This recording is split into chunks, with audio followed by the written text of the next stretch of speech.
Hello বন্ধুরা, আসসালামু আলাইকুম। আজকের ভিডিওতে আপনাদেরকে স্বাগতম। আজকের এই ভিডিওতে আমি আপনাদেরকে ঠিক এইরকম টাইপের একটা ইনভেস্টমেন্ট সাইট কীভাবে তৈরি করবেন সেটা সম্পর্কে আলোচনা করব, এবং একই সাথে বলবো কীভাবে আপনি খুবই কম খরচে এরকম টাইপের একটা ইনভেস্টমেন্ট সাইটও তৈরি করে নিতে পারবেন। সো চলুন আমরা ভিডিওটা শুরু করি। ফার্স্টে আপনি ডেমোতে দেখতে পাচ্ছেন যে এই যে দেখেন, আমি মোবাইল ভিউটা ওপেন করে রাখছি, যেহেতু ইনভেস্টমেন্ট সাইটের ম্যাক্সিমাম মোবাইল থেকেই ভিজিটর হয়। এখান থেকে দেখেন ইউজাররা তাদের ব্যালেন্স দেখতে পারবে, তারা এখান থেকে ডিপোজিট করতে পারবে আপনার সাইটে। আপনি তারপরে সেখান থেকে ডিপোজিট কিনে আর কি ব্যালেন্স অ্যাড করে প্যাকেজ কিনতে পারবে। এরপরে টাস্ক পূরণ করলো, অ্যাড দেখলো, এটা আর কি একটা কমপ্লিট একটা সুন্দর একটা আপনার হচ্ছে ইনভেস্টমেন্ট সাইট। ঠিক আছে, সো এরকম টাইপের সাইটে আমরা আজকে তৈরি করে দেখাবো। সব কিছু কিন্তু এখানে বাংলায় হচ্ছে, ইউজাররা কিন্তু এরকমভাবেই আপনার সাইটের উপর ট্রাস্ট করবে। এই যে আপনার পার্টনার, আপনার সব কিছু এখানে অ্যাড হবে। আচ্ছা, এইটা তৈরি করার জন্য হচ্ছে প্রথমে আমরা আমাদের সি প্যানেলের মধ্যে চলে আসবো। সি প্যানেল থেকে ফাইল ম্যানেজার চলে আসবো। যারা নতুন তাদের উদ্দেশ্যে বলে রাখি, সি প্যানেল কি? সি প্যানেল হচ্ছে, এটাকে মূলত একটা ডেভেলপারের প্যানেল বলা হয়। আমি যারা একদমই নতুন তাদের উদ্দেশ্যে আমি বলছি, যারা একটু অ্যাডভান্স লেভেলে আছেন তারা জানেন, তারা এই অংশটা একটু টেনে দেখতে পারেন। এইটা হচ্ছে মূলত একটা সাইট তৈরি করার জন্য ডোমেইন এবং হোস্টিং প্রয়োজন হয়। হ্যাঁ, এখন ডোমেইন হোস্টিং কি? এখন ডোমেইন হোস্টিং হচ্ছে এই যেমন youtube.com, এটা হচ্ছে ডোমেইন, আর যেই হোস্টিং হইতেছে এটা হইতেছে আপনার সার্ভার। যেমন মনে করেন আপনার যে ওয়েবসাইট কোড ফাইল টাইল যা আছে এগুলো তো একটা সার্ভারে থাকবে, তাই না? এটা হচ্ছে ডোমেইন হোস্টিং।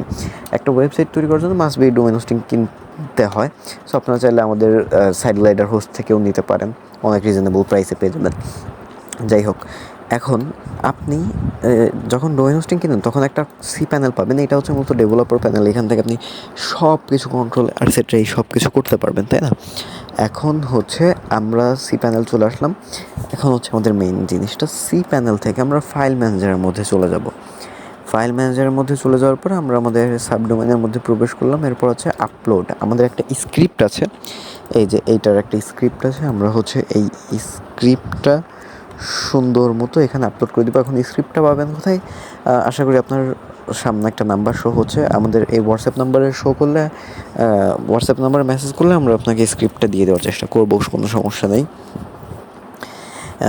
যাদের লাগবে স্ক্রিপ্টটা নিতে পারেন, এবং যাদের ওয়েবসাইটটাও সম্পূর্ণ রেডিমেড ওয়েবসাইট লাগবে, ডোমেইন হোস্টিং নিতে চাচ্ছেন না, তাদেরকে আমরা শুধুমাত্র ওয়েবসাইটও প্রোভাইড করে থাকি। যদি দরকার হয় ডোমেইন হোস্টিং ছাড়া খুবই রিজনেবল প্রাইস আমরা ফুল সেট আপ ওয়েবসাইটও দিয়ে থাকি। এই নাম্বারে যোগাযোগ করলেই আপনি পেয়ে যাবেন। এই যে আমাদের এটা কিন্তু আপলোড হচ্ছে, তাই না? আমাদের এইটা আপলোড হইতে থাক আমাদের এটা আপলোড।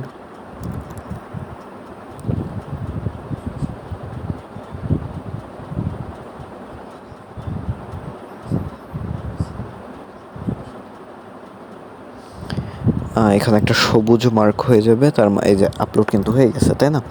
এখন আমরা যদি এখান থেকে এটা যদি রিলোড দিই,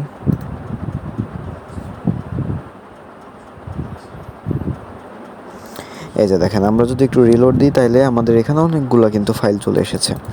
আচ্ছা, এখন যদি আমরা আমাদের এই যে ডোমেইনটা আছে, আমরা আমাদের সাইটের মধ্যে যদি প্রবেশ করি, তাহলে আমরা এরকম কিছু একটা ইরোড দেখতে পাবো। এর কারণ আছে, এর জন্য হচ্ছে আরেকটা কাজ আছে, এই কাজটা কমপ্লিট করতে হবে।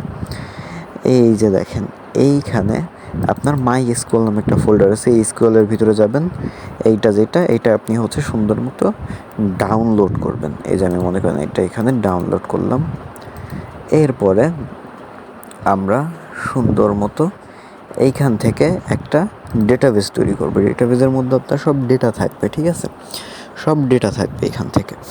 ওকে, এইখান থেকে আমরা হচ্ছে এইখানে একটা নাম লিখব। আপনি আপনার নামও লিখতে পারেন, কোনো সমস্যা নেই, যা খুশি লিখবেন। আমি মনে করেন আমি তামিম লিখি।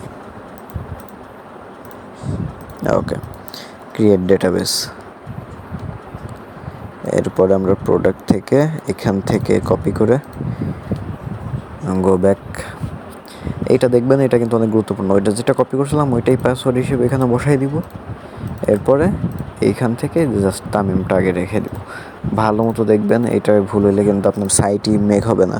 পরে কমেন্ট করবেন যে সাইট হচ্ছে না। Go back. এইখান থেকে আমরা আমাদের এই দুইটা ডেটাবেসকে কানেক্ট করে দেবো। তামিম ডেটাবেস আর ইউজারকে একত্রিত করে দিলাম। অল প্রোভাইডার, ওকে, সব কিছু ঠিকঠাক হয়ে গেছে, কিন্তু আমাদের ডেটাবেস বানানো তৈরি হয়ে গেছে। এরপর হচ্ছে আমরা আমাদের আবার সি প্যানেলে আসবো, এরপরে পিএইচপি মাই অ্যাডমিনে যাব। এরপরে হচ্ছে আমরা এখান থেকে আমাদের ওই যে ডেটাবেসটা ছিল ওই ডেটাবেস ইম্পোর্টের উপর ক্লিক দিব। এরপর হচ্ছে চুজ ফাইল, ওই যে আমরা একটু আগে যেটা ডাউনলোড করলাম না ভাই, ওইটা হচ্ছে আমরা এখানে দিয়ে দিব ইম্পোর্ট। ইম্পোর্ট কিন্তু এখানে আমরা দিয়ে দিলাম, এই যে আমাদের এখানে কিন্তু ইম্পোর্ট হয়ে গেছে। এখন আমরা আমাদের এই যে ফাইল ম্যানেজার থেকে আমরা এখান থেকে হিডেন ফাইলটা অন করে নিব। এরপরে দেখেন যে index.php, সরি আমরা এই যে কোর ফাইলের মধ্যে চলে যাব। এরপরে এই যে দেখেন .env, এইটা আমরা হচ্ছে এডিট, এই যে কোডগুলো আছে এই কোডগুলো হচ্ছে আপনি শুধুমাত্র জাস্ট কিছু নয়, কোনো কোডিং টোডিং ছাড়াই কিন্তু কোডগুলো আপনি এখান থেকে শুধুমাত্র একটু চেঞ্জ করে দিবেন। চেঞ্জ করে দিলাম।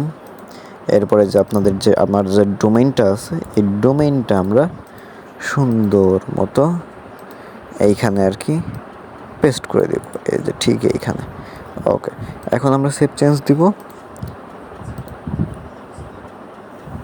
এই যে দেখেন আমাদের পুরা সাইট কিন্তু রেডি হয়ে গেছে, এটা কিন্তু একটা ফাংশনাল সাইট হয়ে গেছে, তাই না? এখান থেকে আপনি অ্যাডমিন অ্যাক্সেস সব কিছু করতে পারবেন, অ্যাডমিন হয়ে সব কিছু কন্ট্রোল করতে পারবেন। এই যে আপনার পুরো এরকম টাইপের একটা সাইট কিন্তু আমরা মেক করে ফেললাম, একদম পুরো এরকম টাইপের একটা সাইট কিন্তু মেক করে ফেললাম। সো আশা করি বুঝতে পারছেন কীভাবে মেক করবেন। যদি কোনো প্রকার সমস্যা হয়ে থাকে অবশ্যই আমাদের কমেন্ট করবেন, সাথে সাথে আশা করা যায় যে আপনি এর সমাধানটা আমরা কমেন্ট আপনাকে রিপ্লাই হিসেবে দিয়ে দেওয়ার চেষ্টা করব।